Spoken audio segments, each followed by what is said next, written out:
Hey there, seekers of tangible results. Welcome to the No Nonsense Zone, where common sense meets the spiritual. I'm Jason. I'm Emma, your unapologetically real spiritual guides. We don't sugarcoat, we don't dance around the woo-woo. We just deliver the raw kick-ass truth. Join us each episode as we dive deep into the mystical, cut through the bullshit, and show you how to manifest the tangible results that you've been craving for. No fluff, no filters, just two mentors on a mission to elevate your mind, body and soul. Get ready to transform your life like never before. This is Soul Aligned Results, where spirituality meets the real world. Welcome everybody, I'm Emma Romano and this is the amazing Jason Parks. Yay! We're from Soul Aligned Results. This is our podcast and today is a juicy one. So we're going to just discuss the disempowerment of justification in a narcissistic relationship. Okay, so hold on to your hats, everybody. So Jason and I work together. We're mentors. We see clients together. Plus Jason is my mentor. And I've also had the pleasure of being able to teach Jason Family Freedom Protocol. And I do a lot of relationship work. So does Jason. And there is something that comes up a lot when you're working in relationship work, and that's narcissism. There is something I want to explain now. Put your hands in the air if you've ever known a narcissist, still in a relationship with a narcissist, ever known one, been around one, or know someone who's been with a narcissist. Probably every single person here is putting their hands up, right? Because I'm definitely one. My background of growing up, I had two very prominent narcissists in my life. One, my grandmother, who I absolutely loved and adored. She was very grandiose as narcissist. And my father. So my father came in and out of my life. He would come in, stir shit up, and then disappear for months or years at a time, right? Months or years at a time. And he would just, fuck shit up. And a narcissist,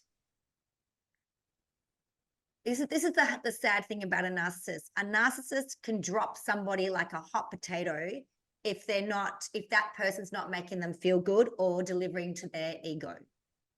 Because what we got to remember this is a narcissist is somebody who has no self-worth and can't regulate their own self-worth, which means what that means is they can't make themselves feel better. They need a lot of outside influence and constant reminding of how great they are. And that's exhausting and it doesn't work. Right? It very, very rarely works. It will work for a very small amount of time. It's kind of like having a glass of wine. Like, I just need to numb myself out. You'll have that glass of wine, you'll feel great, but then you become sober again. Yeah. It's the same kind of thing. So did you want to share any of your experience with a narcissist, Jason, for the folks out there, or do you want to keep it to yourself? I don't think we got enough time. I'll throw some out there, but the thing I found with narcissists, because I've had in my family line, there's been a lot, and as I look back at it, I see one of the things that we've had in my family line has been that awful dynamic where you have a victim martyr narcissist in a relationship with either grandiose or malignant, and that's a match made in heaven, that one. If you want to just create destruction, that's the best combination you can get. And it's so common because they correspond. One likes to cause pain, the other one needs to live in it. So it's a terrible one, but we see that. But in having growing up around those relationships, you find that you think it's normal. So, I mean, one of the other things too is that if you've ever been like surrounded by those in a relationship with a narcissist, right, you're probably asking yourself, am I a narcissist?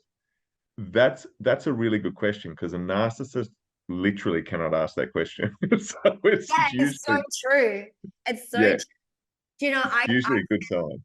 I found out not long ago, like a few years ago, one of my natural trauma responses is people pleasing. Yeah. Which can very easily slip into covert narcissism. Yeah. because what'll happen is, so a people pleaser, it's not really about pleasing other people. It's about, I will feel safe once you're okay. So it's still about the ego. It's still about the self. Yeah. Whereas people confuse it like, oh, she's so lovely. She just wants everyone to be okay. Well, actually, she wants everyone to be okay so she can sleep that night. Yeah. She wants everyone to be okay so her nervous system can regulate. And what happens when you're a people pleaser? You lie. You completely merge into other people. And it was, in my case, people would say to me, oh, what's your favorite color? I go, oh, what's yours? And you might go blue. I go, oh my God, too, that's crazy. And I was like that with everything. And when I started learning, like, well, who's Emma Romano, I didn't even know how I liked my eggs. Because if you and I went for breakfast, Jason, and you say, how do you like your eggs? Like, how do you like yours? Scramble. Oh, I'm the same. That's so crazy. Because when you're a people pleaser, merging into the person that you're with is safety. Yeah. So you start merging, you start losing yourself completely. Like I would have lost myself probably around 3 or 4, because living with a narcissist, I learned that with my grandmother Nonnie, if I played the game towards her ego, even if I didn't feel like it or do it, I knew my day was going to be better. Yeah. So I would wake up in the morning. The first thing I would do is like, Nonnie, you're the most beautiful, beautiful woman in the world. Even if I'd have been told off, got a smack, whatever. So whoever's looking at the video, you can see my hands working around. It's summer here in Australia and there's a freaking fly, right?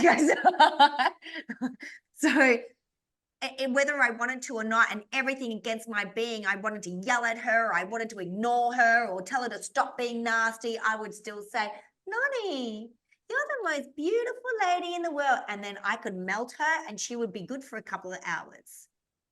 But it went against everything within inside of me to say it. But safety to me was far more important. To be safe in my environment was more important than me being right. And I carried that on. So being that covert, being that kind of sneaky, manipulative, because that's what I had to be to feel safe. I would, as a child, you do anything to feel safe. Well, I just carried those behaviors on. And I look back in my early 20s, I was completely covert narcissist. So all those poor boys' hearts that I broke, if you're listening to me, I'm so sorry. I'm so sorry. And especially my friends, I was horrible. You know, I look at how manipulative I was and things, and I don't know how they put up with me. Thank God I figured it out. Because if you'd have said to me back then, do you think I'm a narcissist? There's no way I could have asked myself that question. And there's no way I probably would have dropped you out of my life. Yeah. But now I can sit there and go, am I being narcissistic right now? No, I'm not. Or being a bit sneaky. Let's look at that. It's completely different. So what we want to talk about today is the disempowerment of justification with a narcissistic relationship. Because there's one thing in a relationship with a narcissist, the narcissist will poke and poke and poke the bear until they get a rise out of you. Because a narcissist feels completely disempowered until they feel empowered. And how does a narcissist feel empowered? They have to upset everybody around them. Then they know, got him. It's pretty sad. So what's been happening lately, Jason and I have a very, very close friend with us, and she's got a family member who is a full-blown narcissist, a lot of trauma. It's really not her fault. It's no one's fault that they're a narcissist, but it is their responsibility to change. And you can. There's a certain narcissist trait that you're born with. I'm sorry, guys, you're kind of fucked. But the other ones, it's a learnt behavior through trauma and trying to get into safety. 100% that can be resolved and dissolved. I see that in my rooms every single day. I work with a lot of narcissists, and it's just healing the trauma within the unconscious mind and the vagus nerve and looking at behaviors and identity. Something that Jason and I do a lot of. The big thing about this, our friend, Sue, we'll call her Sue. Sue has this family member who's very narcissistic and keeps poking and poking and poking the bear. She's trying to get a rise out of Sue. Sue doesn't bite back, but Sue goes into justification. She tries to justify herself, but that's not true. This is why I'm doing this, and this is what I'm doing. And no, my work is meaningful because this is what I get. You just don't say. And I said to her, stop justifying yourself. And this is what's really interesting. Jason and I were just having a conversation because we both mentor this woman, is when you're trying to justify yourself, is it really for the other person, or are you actually believing or in agreement with what they're saying? Because if there is no wound there, it will just go over your head. And the best way to disarm a narcissist is going, oh, okay, interesting thought. They got no one to play with. And believe me, they'll get deep. They will keep digging for something, and you just go, oh, interesting way of looking at it. That's weird. That's cool. Can I say Inside, yeah, go for it, Jason. Yeah. I just want to say something there. It's really important to know that when you do that with someone that's got that narcissistic personality disorder, so Yeah. if like there's narcissistic traits, Yes. right? And then there's personality disorder. If you've got personality disorder, just be aware that when you do that, it's sometimes called stonewalling, where you just funk, give them nothing. You will see the craziest shit you have ever seen in your entire life. 100%. Right? Undeniably. My Yes. God. That was actually my grandmother. If no one played the game, my grandmother would actually literally act like a 3-year-old little girl and stomp and throw a tantrum and jump. She'd jump up and down like a little, and she would get her fists, and like a 3-year-old little girl having a tantrum, they jump up and down. Yeah, absolutely. Yeah, and she would scrunch her face up, and you'd be looking at her going, what the freaking hell?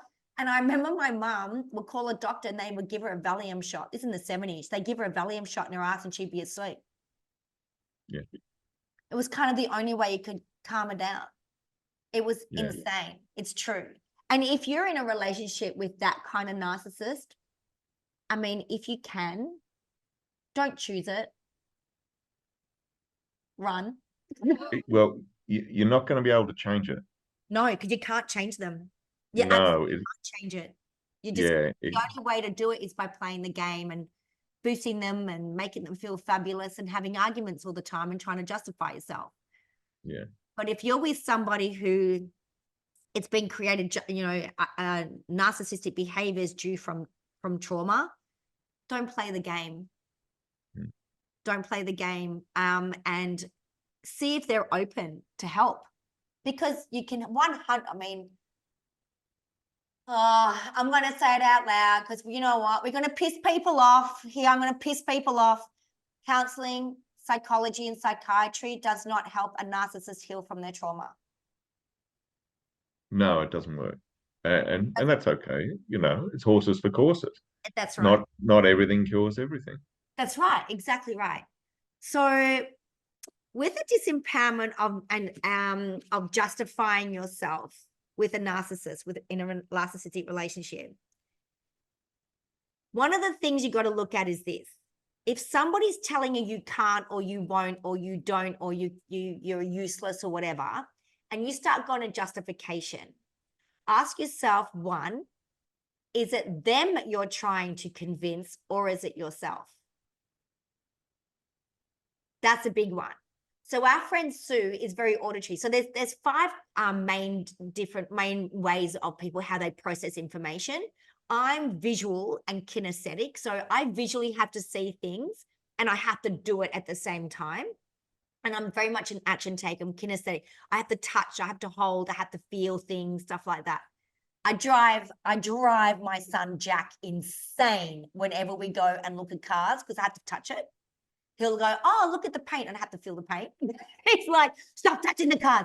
Whereas my son Jack is very auditory. So is Sue. So Sue has to say out loud what she's justifying.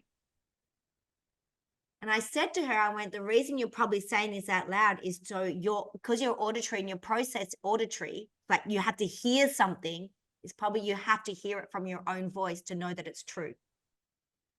And she went, oh shit, you're right. I said, so do that, but don't do it in front of your family member. Come away, go in your bedroom and just start saying out loud to yourself what you need to hear.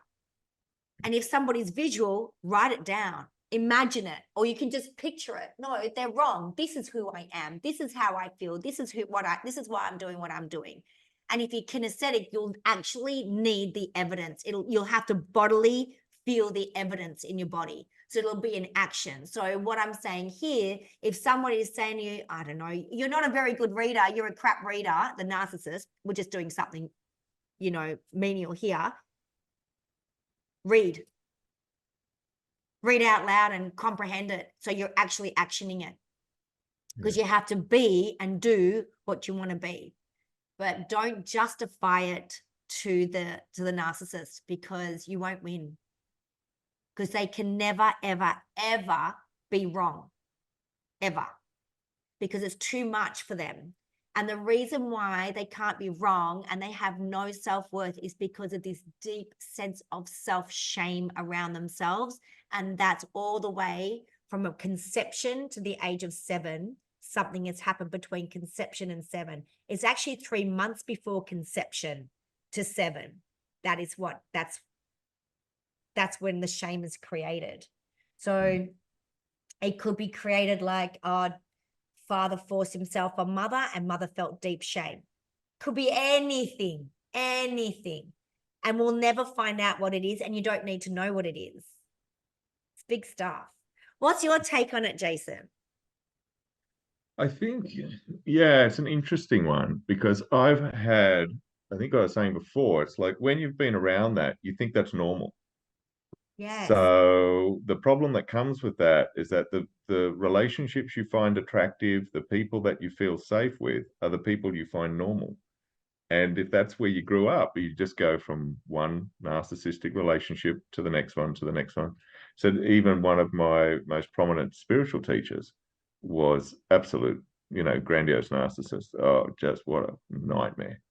Yeah. And had an amazing ability to rescue defeat from the jaws of victory at every possible occasion.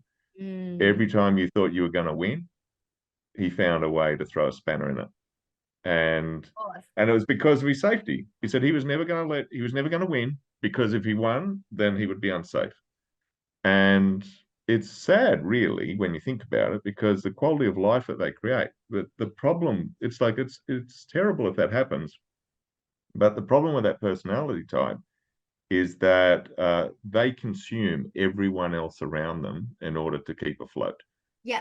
They're like energy vampires, aren't they? Yeah. I don't like, I don't like that term so much, because I think it gets bandied around a lot. Said most people that are saying, oh, I'm surrounded by energy vampires, are actually saying I'm just a walking fucking buffet. Yeah, 100%. Exactly right. Know? Exactly So right. Yeah. yeah, Why are you letting it happen? yeah, exactly. So, but they're quite interesting, those people. But from an energetic point of view, the big thing about it is agreement, as you're saying with justification. The danger is agreement. Yes. Said, if you're not in agreement with something, there's no connection energetically. Said, but the moment that you get into agreement with it, what happens is you shift your vibration to their vibration. And now you start producing what they're producing in your life. And that's why it's dangerous. And do you know Yeah. what makes me laugh? Sorry, our friend, for the listeners, our friend Sue had her family member live with her for the last 3-4 days, I think. She left yesterday. All of a sudden, Sue's life went to shit. Yeah. All this stuff happened. And I said to her, every time you either go and stay with her or she said, I said, your life goes to shit, because you're in agreement with her energy. And agreement doesn't mean that you are saying, yes, I believe what you're saying to me. Agreement is you're in agreement with the frequency that other person is holding at. Yeah. Right. So Soon as this family member left, all of a sudden Sue's ringing me up and going, oh, this person's, I've got this, I've got a new client, I got this, I got that. I'm like, of course you do, because you got her out of your environment. She's out of your space. Yeah. Yeah. And actually, I can't wait for our next podcast, which is You Can't Fly with Turkeys. Yeah. Yeah. It's a great leeway. I like that's going to be a really, really, really good one. But narcissism is huge. I had a question from a client yesterday who said to me, and I've got personal experience around this, who said to me, can narcissists just drop their kids and not talk to their kids really easily? The answer is yes. If their kid isn't feeding in the I'm fabulous, they'll be dropped like a hot potato. And I've got a little story around that. So my father, my son's pop, full-blown narcissist. I really believe he is personality disorder for sure. And so I haven't spoken to him now for maybe 11 years, 12 years, something like that. And it was a really hard decision for me. I always thought that because he's your father, you had to have a relationship with him. It's not true. And it's just not true. And it was actually my 9-year-old son, Ben, who looked at me and said, why do you bother? And we would go, I remember it's one particular Christmas, the boys were pretty young, maybe 7 and 8. And my son, Jack, who's the oldest, he's 1 year older than Ben. He and his pop were like besties because Jack knew how to play the game. Jack would talk about Collingwood Football Club. He would say, oh, Pop, you're the best Pop in the world. And Pop would give him extra money, would do things. Anyway, we've met Pop and we're in this big shopping centre called Chadstone Shopping Centre here in Melbourne. And it's a couple of days before Christmas. And this is our little Christmas get together. My father, my 2 boys and I, we're going to a movie. And it was all great. And I had this book and it was a football book. I can't even remember who wrote it. It was something. And I wrapped it up and everything. And I gave it to my father. And he literally pushed me so fast and so far with this book. And then said, grab Jack's hand and said, I'm going to take Jack to the movies. You take Ben to another movie. And the people pleaser in me did this. Okay. I couldn't believe it. So he did not talk to Ben probably from the age of 2 to about 9 because Ben just kind of read probably my father's bullshit and just went, nah, I'm not playing. I don't like him. And Jack just went, Pop's great. He's a dickhead, but I keep getting toys and extra stuff from Pop. So it was feeding something to Jack too. Yeah. And then when Ben said to me, Ben was 9, Jack was 10, he goes, why are we bothering with this? And I said, well, I was kind of bothering with you. He goes, I've never liked Pop. He goes, and Jack only talks to Pop because he gets extra money from him. So I look at Jack and I go, would you be upset if we never spoke to Pop again? He goes, don't care.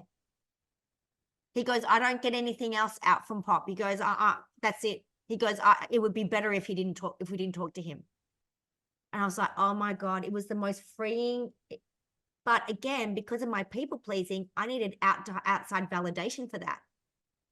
That was a covert narcissism in me. I couldn't make the decision on my own. It all had to be okay with everybody else. It's so interesting, isn't it? It's so freaking interesting. So I have that experience of, yes, a narcissist can absolutely 100% drop a child. Never speak to them again. No remorse, nothing. And then we'll go into blame of that kid that's not talking to them anymore. That's right. The kid who they go into victim. So a narcissist will always be the hero or always be the victim. Never, ever, ever will they be the villain. They can't handle it. They can't handle the shame or the self-worth, the low self-worth. They just can't do it. It's so interesting. So I just thought I just answered that question for that woman there who asked me that the other day. Is there anything you want to talk about narcissism and over-explaining yourself and disempowerment of justification, Jason? Put you on the spot now, haven't I? You did, but You're welcome. no, I think that's pretty good. It's a huge subject It's and it's massive. immensely complex. Yeah. Yeah. I think one of the things that I suppose the only thing I can add to it was the best metaphor that I ever did learned about it when I was doing support work and that, because you deal with a lot of that personality disorder. Yeah. You find a lot of it in homelessness because the rolling shit show that is what they create usually leads them into places like homelessness. Yeah.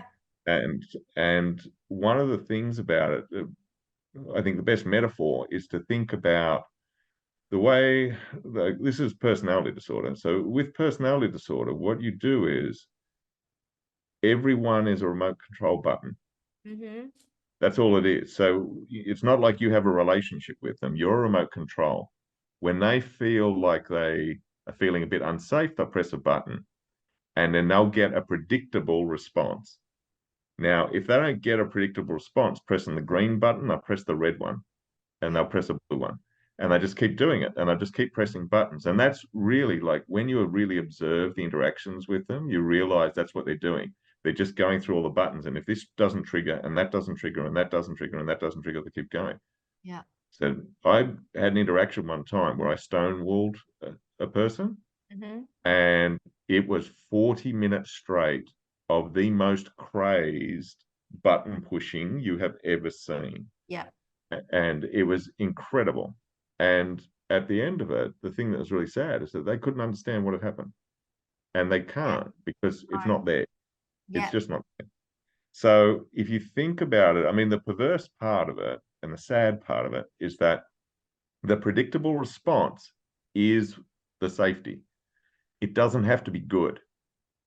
So if every time they meet you, they get you angry and you blow up and abuse the hell out of them, that makes them feel safe. I have seen extreme cases where the only way that those personalities can feel safe is in horrendously violent, abusive relationships.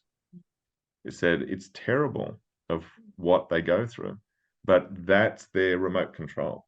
So it's an important thing to note that sometimes we think it's like, oh, well, that person couldn't really be doing what they're doing because there's no win in it. They just get all these awful things keep happening. They keep getting into arguments and losing. But if that's what makes them feel safe, they're going to do it 100% of the time.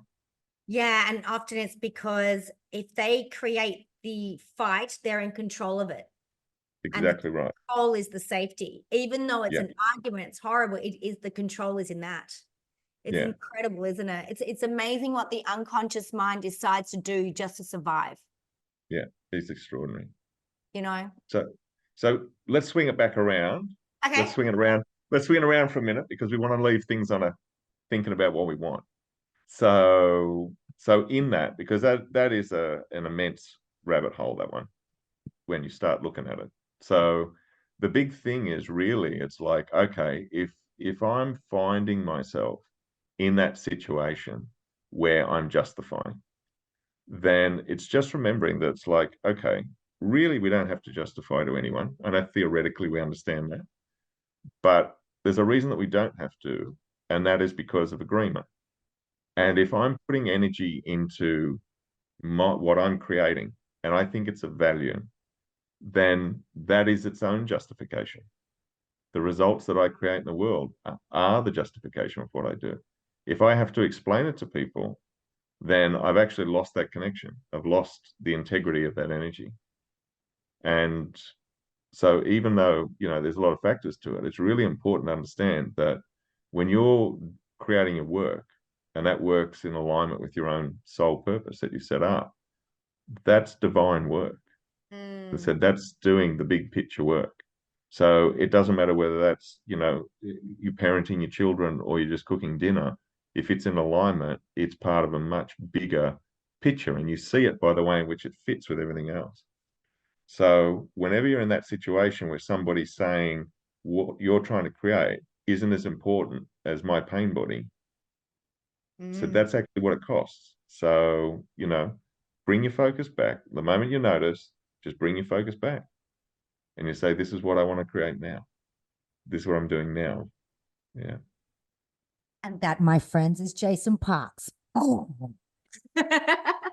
Amazing. Jason, thank you so much. Thank you, Emma. Guys, thanks so much for listening to this. Please send us comments. We've got a Facebook group called Soul Aligned Results. We also have a website, soulalignedresults.com, isn't it? Or the .com.au? I think it's .au as well. .au. Okay. If it's not .au, take the AU off and just try the .com, right? Get really resourceful. Let us know, private message us, do what you want to do, email us, and let us know how you're going with these amazing podcasts. Tell us if there's something that's rattled you. If it's rattling you, it's good. That means it's time for change. It's great. And we're here for you. If you ever want to work with us, let us know, and we'll have a conversation around that. We do lots of amazing live retreats. We do masterclasses. Message us, email us, tell us, get me on all the things. I want to know all the things. We'll let you know. Thank you so much for listening to us, and we'll see you next podcast. Bye. See ya.